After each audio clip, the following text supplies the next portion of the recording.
Alleluia, alleluia, alleluia. The disciples knew the Lord Jesus in the breaking of the bread. Alleluia, alleluia, alleluia. The Holy Gospel of our Lord Jesus Christ according to Luke. Glory to you, Lord Christ.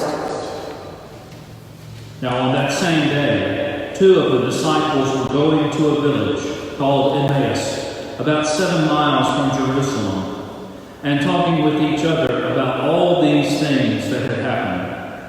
While they were talking and discussing, Jesus himself came near and went with them, but their eyes were kept from recognizing him.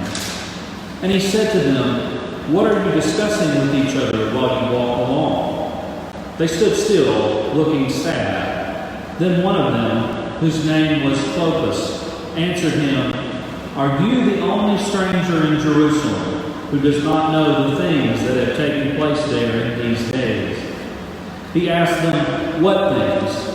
They replied, "The things about Jesus of Nazareth, who was a prophet, mighty in deed and word before God and all the people, and how our chief priests and leaders handed him over to be condemned to death and crucified him. But we had hoped that he was the one to redeem Israel. Yes, and besides all this, it is now the 3rd day since these things took place. Moreover, some women of our group astounded us. They were at the tomb early this morning, and when they did not find his body there, they came back and told us what they had indeed seen, a vision of angels who said that he was alive.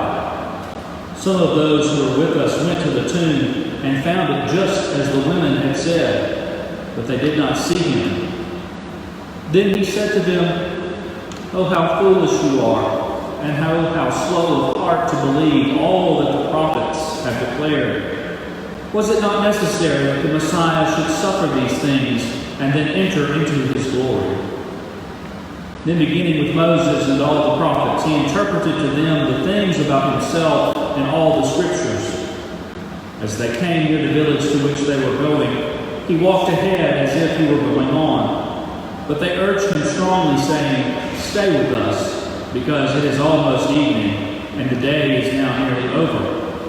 So he went in to stay with them. When he was at table with them, he took bread, blessed and broke it, and gave it to them. Then their eyes were opened, and they recognized him, and he vanished from their sight. They said to each other, "Were not our hearts burning within us while he was talking to us on the road, while he was opening the scriptures to us?" That same hour they got up and returned to Jerusalem, and they found the 11 and their companions gathered together. They were saying, "The Lord has risen indeed, and he has appeared to Simon." Then they were told what had happened on the road, and how he had been made known to them in the breaking of the bread. The Gospel of the Lord. Praise to you, Lord Christ. Alleluia, alleluia, alleluia. In the name of the risen Lord, Jesus Christ our Savior. Amen.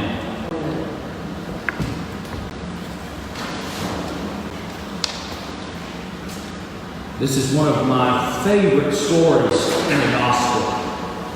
And we get it every year on the Wednesday, Easter Wednesday, the Wednesday after the Sunday of the Resurrection.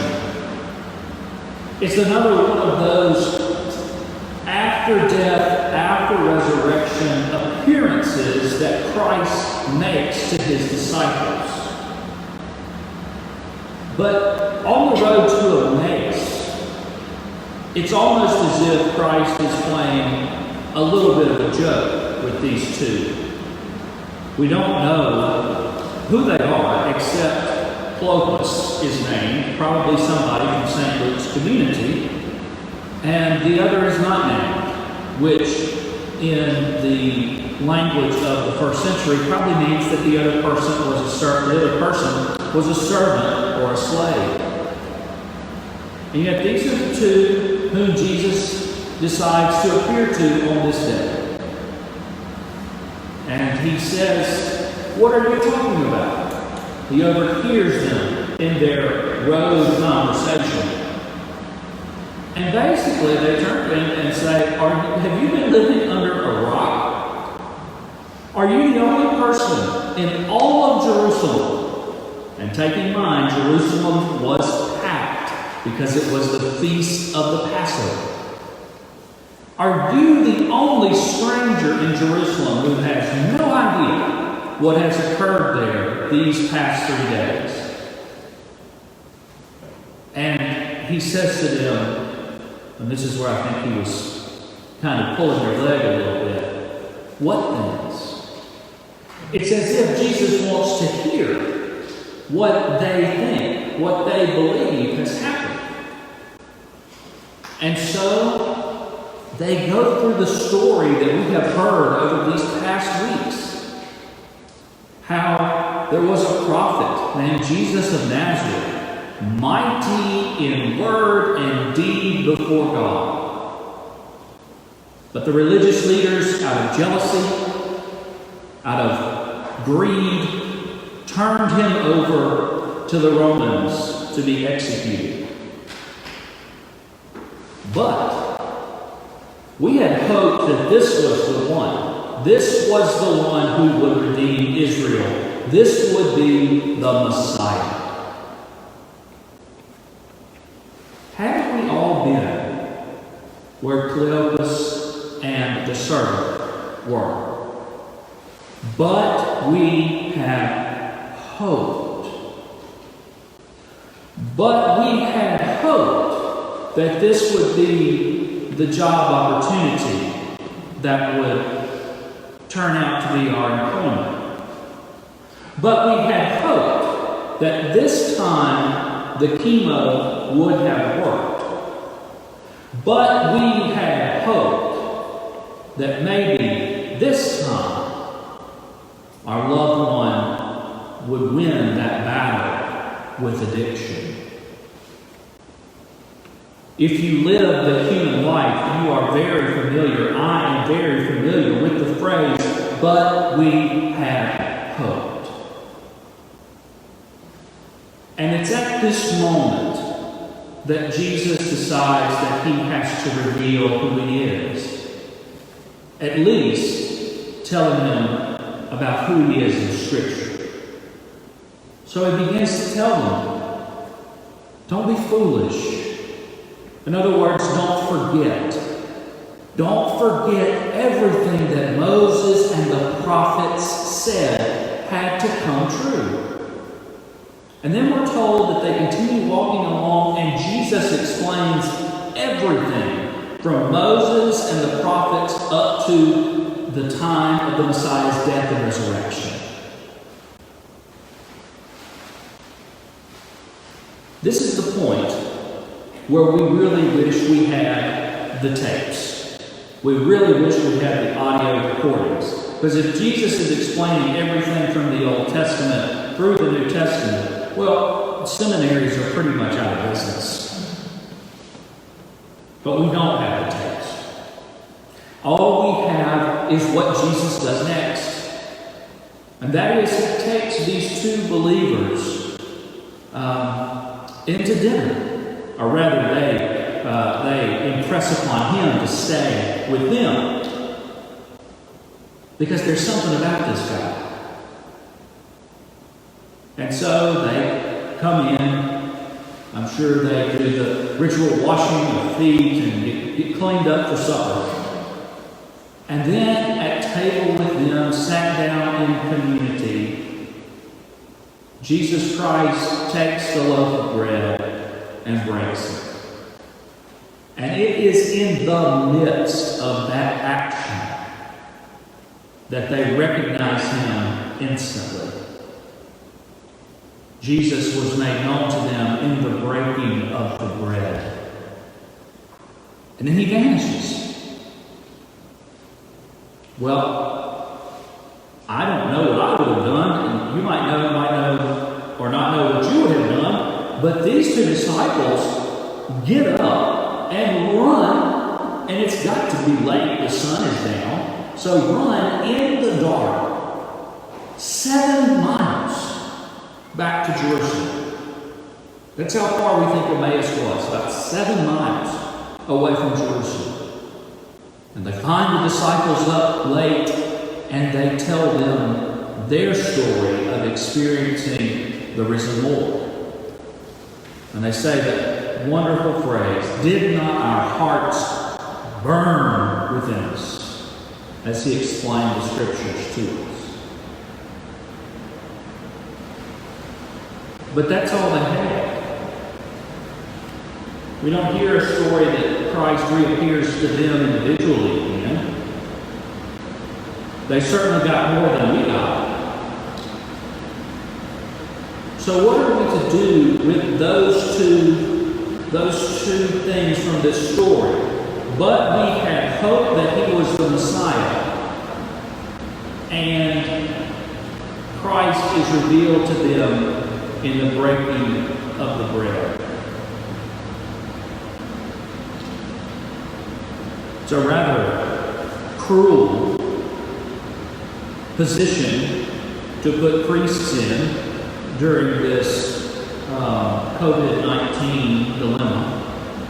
I'm sure the framers of the lectionary had no idea that there would be something that would separate us from coming together and sharing in the Eucharistic feast, in the breaking of the bread. And you and I are sitting back, and we are hoping. We are hoping that our leaders know what they're doing. We are hoping that our scientists are moving with all due possible speed for a cure or a vaccine for this awful disease. We are hoping that our friends and family who begin to show symptoms will test negative and will make it through to the other side. And in the midst of this hope, we need Jesus. And yet we are kept from him in a way that especially we as Episcopalians know him so deeply, as he is revealed to us in holy bread and holy wine. So what do we do? Well, for one, unless I hear otherwise from the bishop, we will continue to offer this service broadcast so that we as the church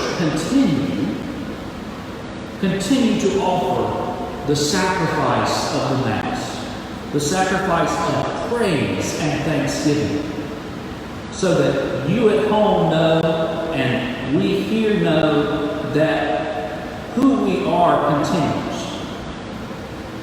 But there's more.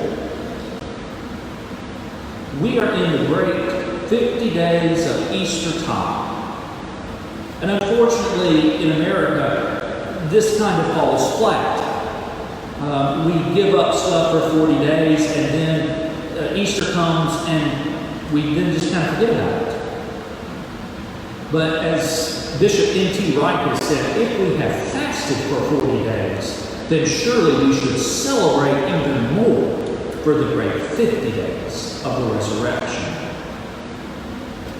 So, I want to offer to you and to myself that this week, as safely as you can, with those who you can be with, prepare a feast. Whether it's cooking something at home, whether it is ordering curbside pickup or waiter or Uber Eats, and gather together and offer to God praise and thanksgiving. Offer to him your hope, my hope, that soon we will be together again. And in those prayers, remember this. Remember those who are alone at this time, and pray that they may feel the presence of Christ even in the midst of their time alone. We had hope, we do hope, and we will continue to hope because we serve the Lord of hope, Jesus Christ, who died, yes, who now is raised. And on that hope, we will place all of our future.